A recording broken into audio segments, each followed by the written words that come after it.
सविता, घर में बना हुआ खाना कुत्तों को खिला देना। दीदी, मैंने खाना बना दिया है, आप सब लोग बैठ जाइए, मैं खाना परोसती हूँ। सविता अपने मालकिन से कहती है, सविता, तुम ये खाना बाहर कुत्तों को खिला देना।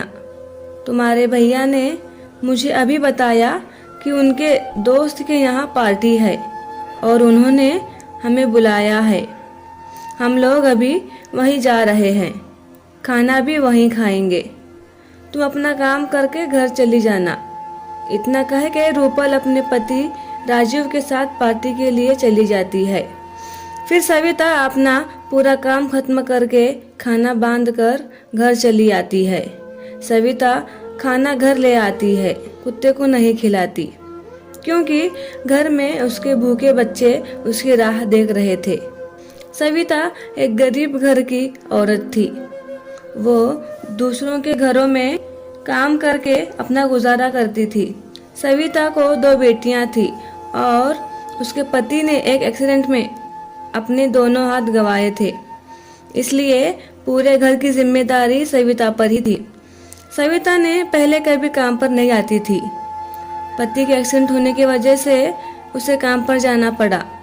उसकी बड़ी बेटी को पढ़ने का बहुत शौक था और वो पढ़ाई में भी बहुत होशियार थी, लेकिन सविता जो कुछ कमाती वो घर खर्च और उसके पति के दवाइयों में चली जाती और वो अपने मालकिन से यहाँ खाना लाकर खाते थे। जहाँ उनके खाने पीने के वांदे थे, वो अपनी बेटी को कैसे पढ़ा पाती, इसलिए उसकी बेटी ने स्कूल जाना बंद किया। हर रोज की तरह सविता काम पर जाती है और वहाँ हमेशा की तरह वो अपना काम करती है। फिर वो रूपल से कहती है, दीदी खाना बन गया है, खाने के लिए आ जाए।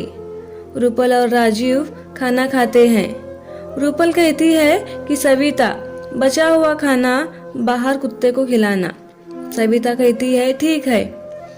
रूपल अपने कमरे में आराम करने चली जाती है। सविता आज भी हमेशा की तरह अपना काम करके खाना बांधकर अपने घर ले आती है। घर पहुंचते ही उसके भूखे बच्चे अपने माँ से लिपट जाते हैं और कहते हैं कि माँ, बहुत भूख लगी है, जल्दी खाना दो ना। आज भी आप खाना लाए हो ना? सविता कहती है, हाँ लाई हूँ, तुम लोग जल्दी से हाथ धोकर आओ, मैं खाना परोसती हूँ। खाना खाते समय बच्चे अपने माँ से कहते हैं कि माँ, खाना बहुत अच्छा बना है, तुम ऐसा खाना हर रोज लाया करो। क्योंकि सविता की परिस्थिति इतनी खराब थी कि कई बार तो वो और उसके बच्चे भूखे ही सो जाते थे। इसी तरह से कुछ वक्त बीत जाता है। एक दिन सविता अपना काम करके खाना बना के रूपल को आवाज़ लगाती है कि खाना बन गया है, खाने आ जाओ। रूपल कहती है कि सविता, आज मुझे अपनी सहेली के यहाँ पार्टी में जाना है। मैं तुम्हें बताना भूल गई कि आज खाना नहीं बनाना था। कोई बात नहीं, तुम ऐसा करो कि आज का खाना तुम बाहर जाकर कुत्तों को खिला देना। बेजुबान जानवर, पता नहीं कोई उन्हें खाना देता भी है या नहीं। इतना कह के रूपल अपने कमरे में तैयार होने चली जाती है।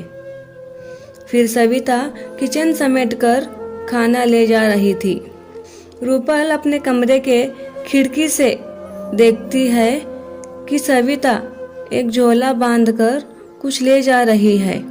रूपल को लगता है कि सविता उसके घर से कुछ चुरा कर ले जा रही है, इसलिए वो चुपके से सविता का पीछा करने लगती है और वो चलते चलते उसके घर तक पहुंच जाती है।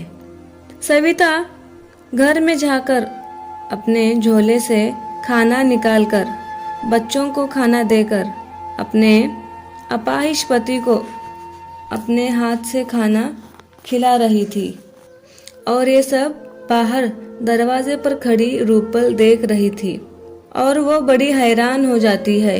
ये देखकर कि जो खाना वो सविता को कुत्तों को खिलाने को कहती है वो घर आकर अपने परिवार को खिला रही है।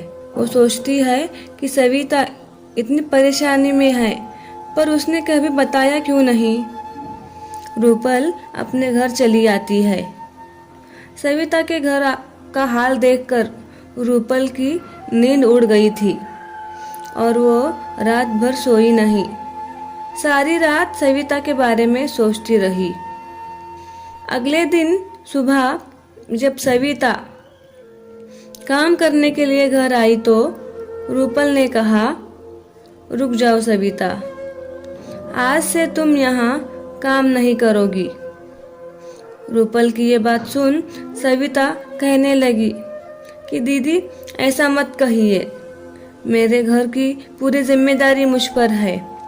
अगर आप मुझे काम से निकाल देंगे तो मेरे 2 बच्चे भूखे रह जाएंगे, फिर मैं अपना गुजारा कैसे करूँगी। और मेरे पति की हालत काम करने जैसी नहीं है। रूपल कहती है, तुम डरो मत, पहले मेरी पूरी बात तो सुनो। मैं तुम्हें काम छोड़ने के लिए नहीं कह रही हूँ, बल्कि मैं चाहती हूँ कि तुम अपने परिवार के साथ यहाँ पर रहने आ जाओ।